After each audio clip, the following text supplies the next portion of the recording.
What's up guys? We just finished a 3-day safari in Kruger National Park, and in this video, we're going to show you our experience as well as everything you need to know before you go.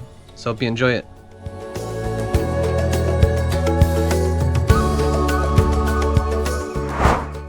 Kruger National Park is located in northeastern South Africa, stretching over 19,000 square kilometers or 7,520 square miles. Established in 1898, it's one of Africa's largest game reserves, home to a diverse array of wildlife, including the Big Five. The park's varied landscapes boast amazing game viewing opportunities, from savanna plains to lush forests. However, going on a safari in Kruger National Park is easier said than done, and you'll need to do some planning in advance. That's why in this video, we'll explain how to do a self-drive safari in the park. We'll first share our 3-day route, and then go over top tips to help you see as much wildlife as possible. Now let's dive in. We are Zach and Ina. We make helpful videos about destinations around the world so you can easily plan your own adventures.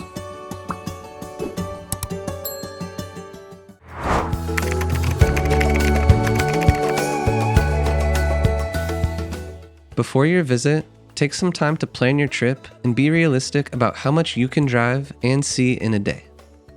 Kruger Park is huge, and there are strict speed limits in place, so distances between destinations may take longer than anticipated. The park has 11 entrance gates, so choose your route wisely. We spent the night before our safari in Hazy View, which is considered the gateway to Kruger. From there, it was only a 15-minute drive to Pabani Gate. After we passed through the gate, we slowly drove to Skakuza Rest Camp, and then onwards to Satara Rest Camp. The tarred road from Skakuza to Satara is said to offer the best chance of seeing lions in Kruger Park. For us, this was also true, and we had 4 different lion sightings in that area.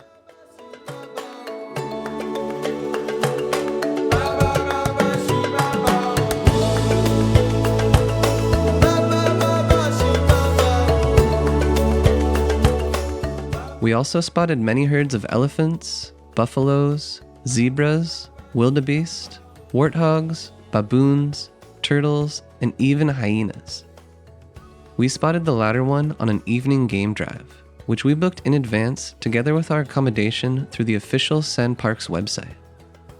We'll explain this booking process later in the video. Our safari guide had some great insights about the elephants that we saw. They use its highly trunk in every aspect of its life, for feeding, drinking and communication, as well as sound production. These elephants only have 6 molar teeth during their lives. Then, when they turn 50s, they start to use their final set.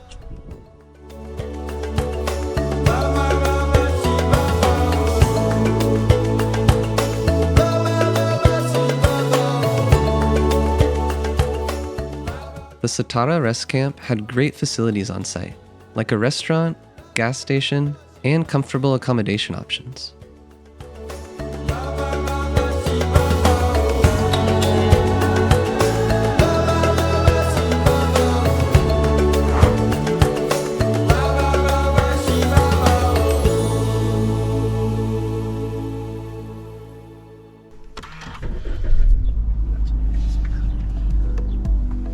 The morning after, we woke up early to drive more roads around the rest camp and then down to Lower Sabi Rest Camp. This area is known for its thriving population of leopards. However, we were unfortunate not to spot any ourselves. We did see lots of giraffes, elephants bathing in the waterhole, and colorful birds. We also encountered lots of hippos at the Sunset Dam.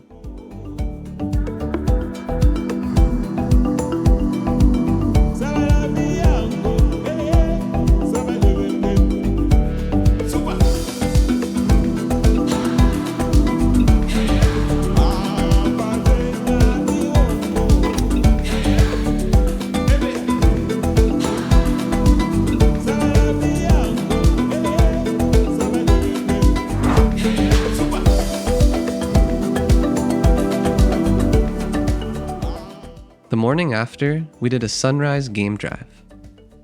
We left before the sun even came up, and spotted hippos on the road and some nocturnal animals. Our favorite moment was at the watering hole, when we spotted a hyena, zebras, birds, and wildebeest all at the same time.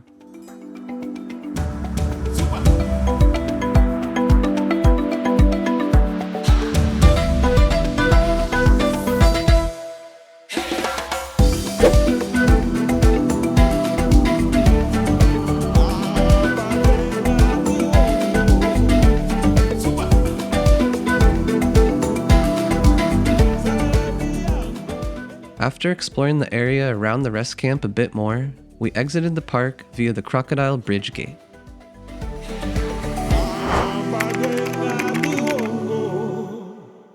Now, we'll share some top tips for planning your self-drive safari in Kruger. First, Kruger National Park is big, and it takes over a day to drive from north to south. Rest camps are dotted all over the park, but some are far apart. So plan your camps close enough to drive without having to rush.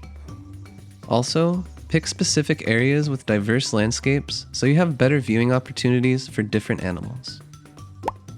The accommodation inside the park are government rest camps, which offer camping spots, basic rooms, and more luxurious chalets. They also have restaurants, shops, gas stations, and basic necessities. You can book these rest camps via the official SandParks website. Spots are limited, so book at least 1 month in advance. As an add-on at certain rest camps, you can also book sunrise or sunset safaris, as well as bushwalks. The benefit of such a game drive is that you can start or end in the dark, allowing you to see more nocturnal animals. Self-drive times are limited to daylight hours, from sunrise to sunset, and SandPark vehicles are the only ones allowed to enter the camp before or after. Third, game viewing is best in the early morning and late afternoon. This is because that's when the temperature is lower and the animals are more active. During the hottest part of the day, the water holes can be a good place to sit and watch, as animals come for a drink to cool down. Before starting your safari for the day, you should always check the animal sighting boards.